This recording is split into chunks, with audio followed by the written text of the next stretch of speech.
દર્શક મિત્રો, નવજીવન ન્યૂઝમાં આપનું સ્વાગત છે। 12 જૂન 2025નો એક ગોઝારો દિવસ કે જ્યાં અમદાવાદમાં વિશ્વની સૌથી મોટી હોનારત થઈ હતી, જેમાં 260થી વધારે લોકોએ જીવ ગુમાવ્યા હતા। આમાં અનેક પરિવારને આજે પણ તેમના પરિવારજનો જે મૃત્યુ પામ્યા છે તેમની ચીસો સંભળાય છે। આ ખૂબ જ દયનીય સ્થિતિ એ પરિવારની બની છે। આજે પણ એક વર્ષ આ ઘટનાને વીતી ચૂક્યા છે, છતાં એ પરિવારના સ્મરણો યાદ કરતા વાગોળતા તેઓ ધ્રુસકે ધ્રુસકે રડી પડે છે।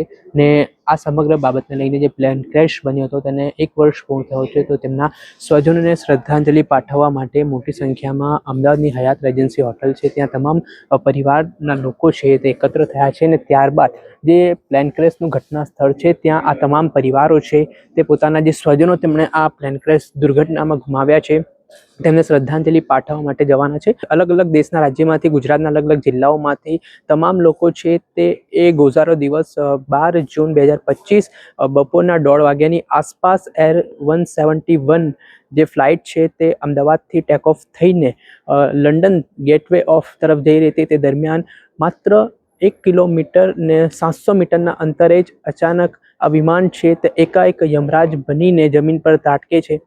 અને આમાં તમામ જે લોકો છે તે લંડનમાં ઘણા બધા સપનાઓ લઈને જઈ રહ્યા હતા, પોતાના પરિવારના સેટલમેન્ટ માટે કે અલગ અલગ કંઈક બનવા માટે જઈ રહ્યા હતા। એ તમામ લોકોના સ્વપ્ન છે તે રૂંઝાઈ જાય છે અને લોકો જીવતા ભૂંજાઈ જાય છે। અને જે એવિએશન ઇતિહાસમાં સૌથી કાળમુખો દિવસ હતો, સૌથી મોટી હોનારત જે વિશ્વની કહી શકાય, તે અમદાવાદમાં પ્લેન ક્રેશ દુર્ઘટના બની હતી। ને આ એક વર્ષ પૂર્ણ થયા બાદ આ તમામ જે અલગ અલગ જિલ્લાઓમાંથી, અલગ અલગ રાજ્યોમાંથી આવેલા પરિવારજનો છે તેઓ આજે તેમના સ્વજનોને શ્રદ્ધાંજલિ પાઠવવા માટે અહીંયા પહોંચ્યા છે। અને ત્યારબાદ જે પ્લેન ક્રેશ ઘટના સ્થળ છે સિવિલ અસારવાનો જે રેસિડેન્ટ કેમ્પસ જ્યાં આ બિલ્ડિંગ ઉપર પ્લેન ધરાશાયી થયું હતું ત્યાં જઈને તેમના સ્વજનોને તેઓ શ્રદ્ધાંજલિ આપવાના છે ને સ્મરણો યાદ કરવાના છે, કેમ કે એમની સાથે વર્ષો વર્ષ એ વ્યક્તિઓ છે તે રહ્યા હતા, પરંતુ અચાનક તેમણે પણ ક્યારેક વિચાર્યું નહીં હોય કે આજે તેમના સ્વજનો છે તે આવી રીતે આજે દુર્ઘટના છે તેમાં તેઓ મૃત્યુ પામશે। અને આ સમગ્ર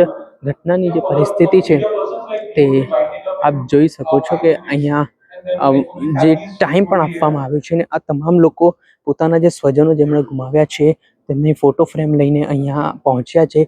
કોઈએ પોતાનો પિતા ગુમાવ્યો છે, તે કોઈએ પોતાની માતા ગુમાવી છે, કોઈએ પોતાની બહેન ગુમાવી છે, તે કોઈએ પોતાનો પતિ કે પત્ની ગુમાવી છે। ને આવી સ્થિતિ છે તે સમગ્ર જે પરિવારજનો, પીડિત પરિવારજનો છે તેઓ ભોગવી રહ્યા છે। ને તેમની જે વેદના છે, જે પીડા છે, એક વર્ષ આ ઘટનાને વીતી ચૂક્યો છે છતાં પણ એ ઘા તેમના રૂંઝાયા નથી ને સ્થિતિ હજી પણ તે એ દિવસ છે તે સમગ્ર વિશ્વના લોકો કોઈ નથી ભૂલી શકતો, પરંતુ જે પરિવારે એમની પીડા, જે પરિવારે એમના સ્વજનો ગુમાવ્યા છે તેમને એ વેદના, એ પીડાની તે અહીંયા એકત્ર થયા છે। ને ત્યારબાદ 4 વાગ્યાની આસપાસ એ પ્લેન ક્રેશ ઘટના સ્થળ છે તેના શ્રદ્ધાંજલિનો કાર્યક્રમ છે, ત્યાં તમામ લોકો પહોંચવાના છે, પોતાના સ્વજનોને યાદ કરવાના છે। ને એક કાળમુખો દિવસ, એક ગોઝારી હોનારત કે જે ઘરના ભૂતોના ભવિષ્ય ક્યારેક બનવી ના જોઈએ એવી હોનારતમાં જે તેમના ઘરના લોકો આ મૃત્યુ પામ્યા છે તેને કારણે હાલ તમામ પરિવાર ઘેરા પ્રત્યાઘાતમાં જોવા મળી રહ્યા છે। હજી પણ એ ઘટનાનો આઘાત છે